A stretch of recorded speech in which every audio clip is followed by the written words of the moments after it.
And I also want to now introduce you to the next part of our program, which is really an opportunity before we break for lunch, and we have a special guest at lunch, so make sure you're ready to eat. Not only that, the food looks great upstairs, so that's the other thing. Is we actually are going to take a little bit of time and really talk about some of the commitments to action, not just what we want to do, but what already is being done. And it is my pleasure first to introduce my colleague. I already briefly introduced her a little bit earlier, Dr. Ann Barnes. As you know, she's an obesity expert at Baylor College of Medicine, Harris Health System, a practicing internist, and very passionate about obesity prevention. So she's going to join me.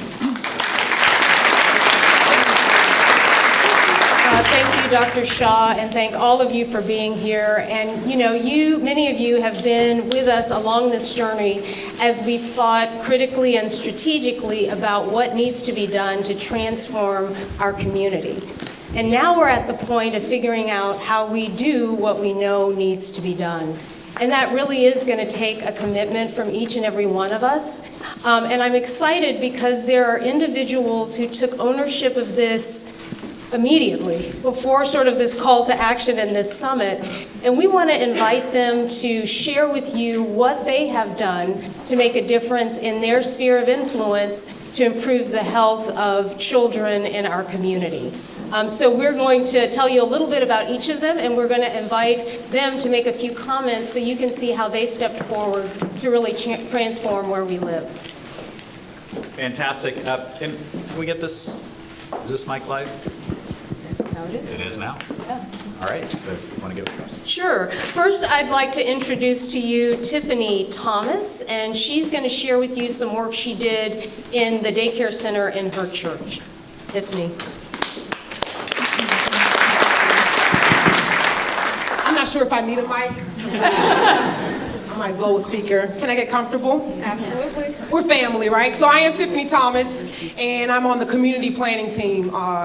But during the day, as a personal community leader, I'm a member of Windsor Village United Methodist Church, and so we're actually one of the largest Methodist churches in Texas, if not the nation.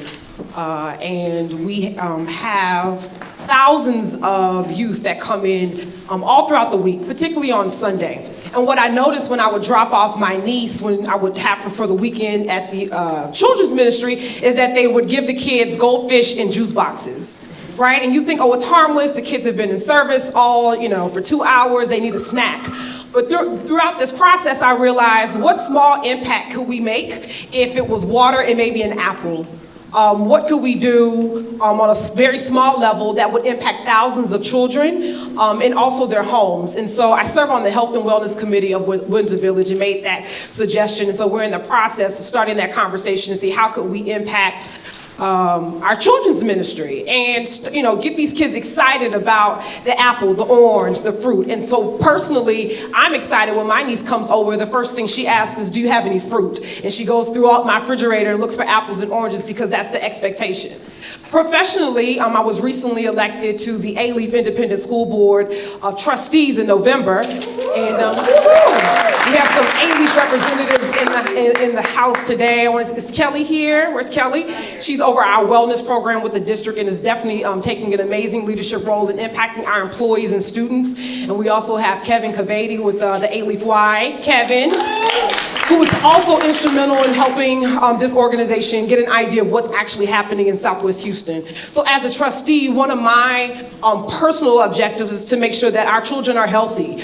In A-Leaf, we have particular food deserts. So we're starting the conversation on what can we do as a district to make sure that we're providing these kids with nutritious meals and also getting them excited about play and also what they're eating and educating their parents. And so it's a personal commitment of mine to make sure in my personal life and also professionally as I lead, that I integrate a lot of the policy decisions and the conversations we've had at this level in a very real way and an impactful level in the A-Leaf area. And so for that, I am grateful for this 2-year opportunity to share, because I think in the next 2 years, we'll be able to see different numbers in terms of food deserts, different numbers in terms of our obesity relating to our kids, different numbers in terms to the health statistics around diabetes, and I am grateful to be a part of that change. Thank you.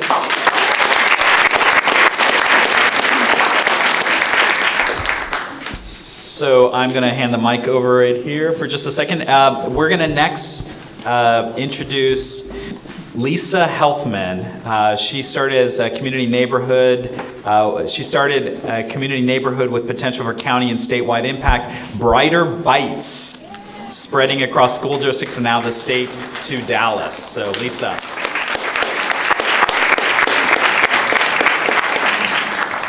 Hi, I don't think I'm as loud as Tiffany, so I probably need the mic. My name is Lisa Helfman, and in my day job, I represent Texas Children's Hospital and run their real estate portfolio. So I'm in the community all the time and seeing what we're doing from a healthcare impact situation.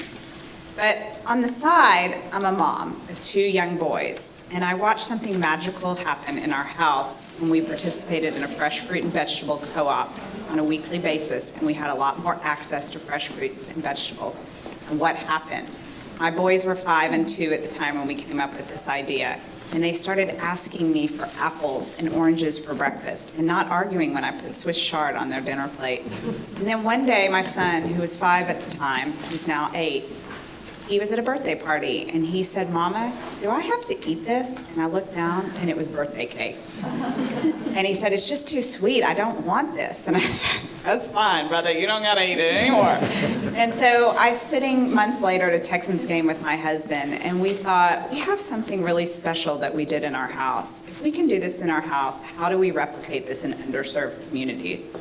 And he said, "Why don't you call your friend Mike Feinberg, who started KIP?" And I'm an attorney, and I used to do their financing. And so I called Mike and I said, "I have this crazy idea. I want to bring a co-op to your schools, and I want to educate the kids along the way. And by the way, I don't have a food distributor, and I don't have an education curriculum. But if I put them together, can I come?" And for some reason, he had some faith in me that I might be able to do that.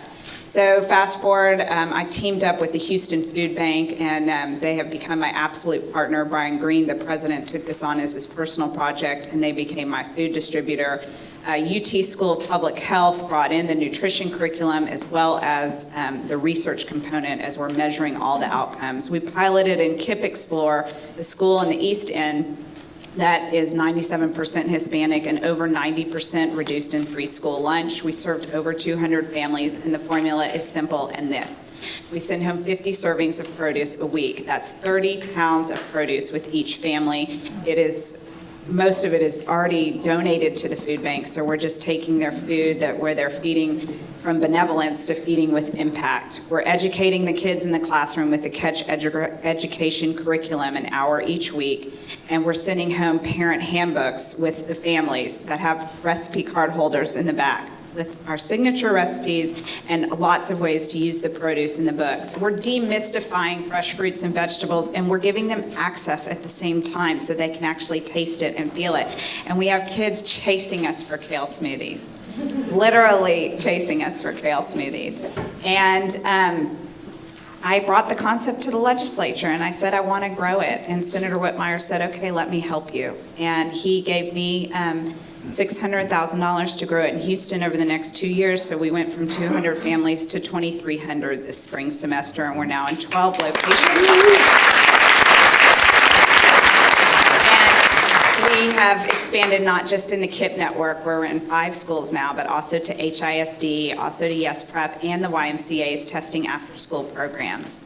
And somewhere in the legislative session, Senator West said, "Well, if you're doing this in Houston, you better come do it in Dallas. I'm not taking no for an answer." So he doubled our money the last week of session, and we just got another $600,000 in that appropriation. So we're moving to Dallas next year. I'm not quite sure how exactly, but we're going to figure that out. And we just got expanded funding under the Medicaid DSRIP funding to roll out in the UT clinics too, so we're working on that too. And Texas Children's, I'm partnering with my home to bring it into our Greens Point clinic. That is all Medicaid, a new 50,000 square foot clinic that we have created to change health outcomes in the Greens Point area. And they, guess what, wanted a food component, and I was there. So it's been really exciting. We're getting a lot of visibility, and we hope to continue the partnerships. The only way I've been able to do this is to build the right partnerships, which this community planning team has just opened so many doors, and hopefully I'm opening doors for them too. And it's continues as the Mutual Admiration Society that we're a part of. So I thank everyone in this room for helping us get there. We hope we can make more and more impact, because just a little mom with a vision, able to put it together, and now we're getting out a lot of produce into the community. So, thank you.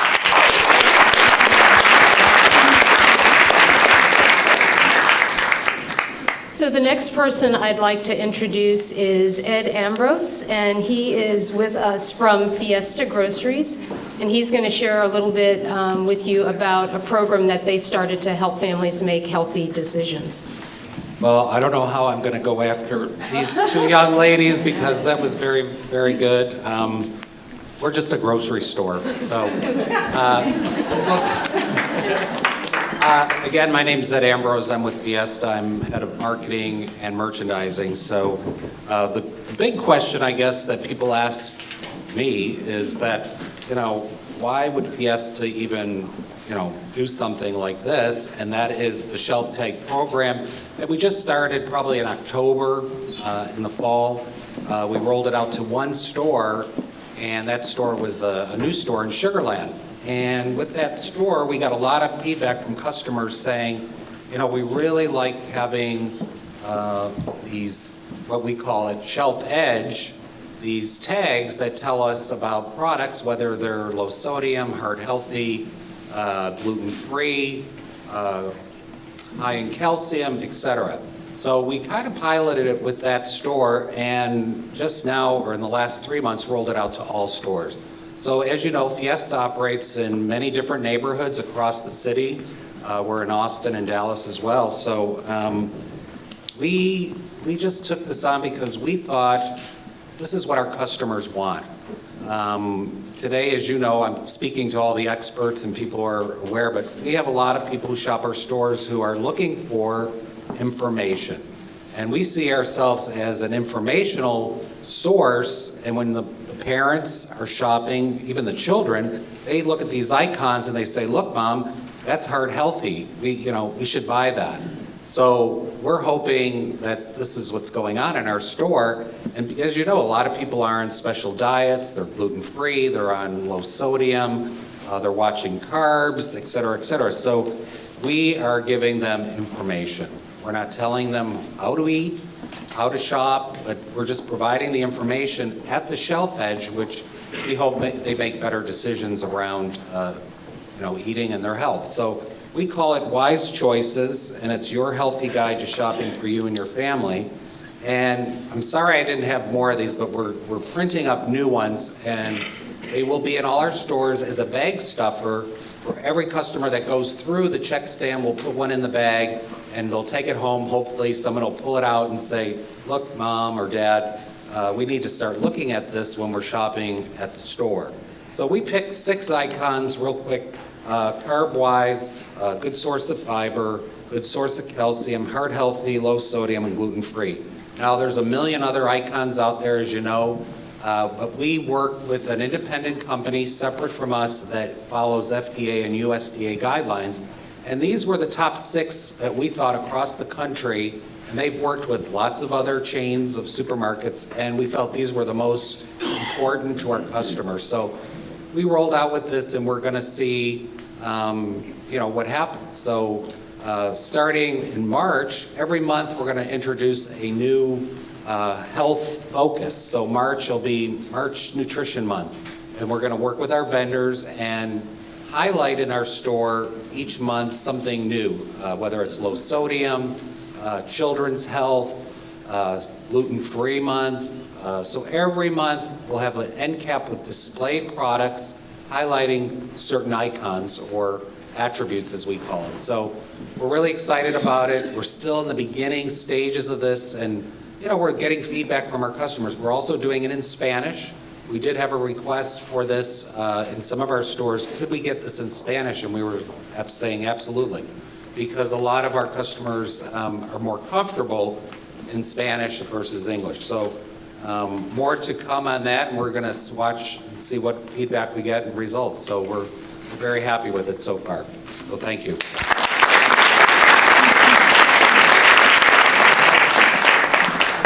So the final person we're going to hear from in this segment is Kelly Sullivan, and I think Tiffany gave a shout out to her a little earlier when she was presenting, and she's going to talk to us about the work that she's done with the A-Leaf Chat. And I'm just going to stay right here if that's okay, because unlike my neighbor down the road, I really don't like having a microphone and being in front of people. But I am Kelly Sullivan, the Wellness Coordinator in A-Leaf ISD, and can I tell you how excited we are to have Miss Tiffany on our school board in A-Leaf ISD. I have to say that our district has been very proactive. We have a superintendent who is extremely supportive and understands the benefits to our children and to our staff. So we have lots of programs that they have allowed us to put into place. With employee wellness, we have wellness champions on every campus. We pay them a small stipend. They meet with me, they go back to campuses, they take information, not just about their own health, but about how to incorporate things to help their children live healthier lives. So that's been a great program. We've done a 1,000,000-step challenge with Fitbits. And when we talked about role modeling in our other session, having those teachers always looking, oh my God, I haven't got my 10,000 steps today. They're all finding ways to get healthier. We have one of our employees who's lost 130 pounds and is beating me in the step challenge, and it's killing me. But he went through a weight loss program that we offered to our employees. So we have great things going on there. And for our students, we understand the benefits of active learning. So we have now a part of our teacher induction program. Anytime a new teacher comes into A-Leaf, they, and this is something I'm very excited about, not just a new teacher to the profession, but if they came from Fort Bend or Aldine or somewhere else, they go through a 3-year program with training that we think is necessary for them to be a great A-Leaf teacher. And we have now added action-based learning to the classes that they have to take when they come in. So all of our teachers will know the science behind what is happening in the brain. We talk about obesity, and they know how to, we give them strategies to use in their classrooms to get kids up and moving. So very excited about that. We also have a great partnership with the Y. Kevin back there has been great. They offer our employees discounted memberships, and they do lots of programs with our students. So that's been a fabulous partnership for us. And a lot of the things that we have in place are just activities. We have morning activity on all of our elementary campuses. They start their day with movement so that their brains are ready to learn, trying to just get more and more stuff in. And a lot of the stuff that we do now is left up to the principals. We've started, we had a couple of campuses that bought into it and had great success with it, and it's now spreading. So, but none of it is policy, it's still up to the principals. So we're hoping that we can get more policy put into place through our School Health Advisory Council. And the last thing I want to say is that we have PlayWorks coaches in talking about play. We have PlayWorks coaches on 16 of our campuses. That has been one of the best things we've ever done. Teaching the kids how to play, structured play activity. The teachers love them, discipline is better, and now we're just looking for funding to continue those. So if any of you have money that you want to donate, we're looking. And thank you. And this has been a fabulous project that y'all put together. What incredible commitment examples. I just want to say, to test, do I really need the mic? I just want to say my uncle works in nutrition services and lost 60 pounds because of the wellness program Kelly leads. And so it does work. And, he stopped, he gave up soda, which is for someone who drinks them like breathing. It was amazing. So it does work. Our employees are benefiting, the kids are benefiting, and I've been able to see it firsthand. So kudos to you. Fantastic. So again, incredible models of what commitment can look like. And I think that from the stories we heard, you really see how a small idea can go viral. A small decision can impact thousands of people. And you may not think that it will, but when people recognize that something good is happening and lives are changing, they want it to. And you can see even small steps grow. So would you join me again in congratulating all of these amazing leaders and the work that And also, let's thank Dr. Barnes. You're gonna hear from her again a little bit later. She's gonna join me, but thank her as well for the leadership that she's provided.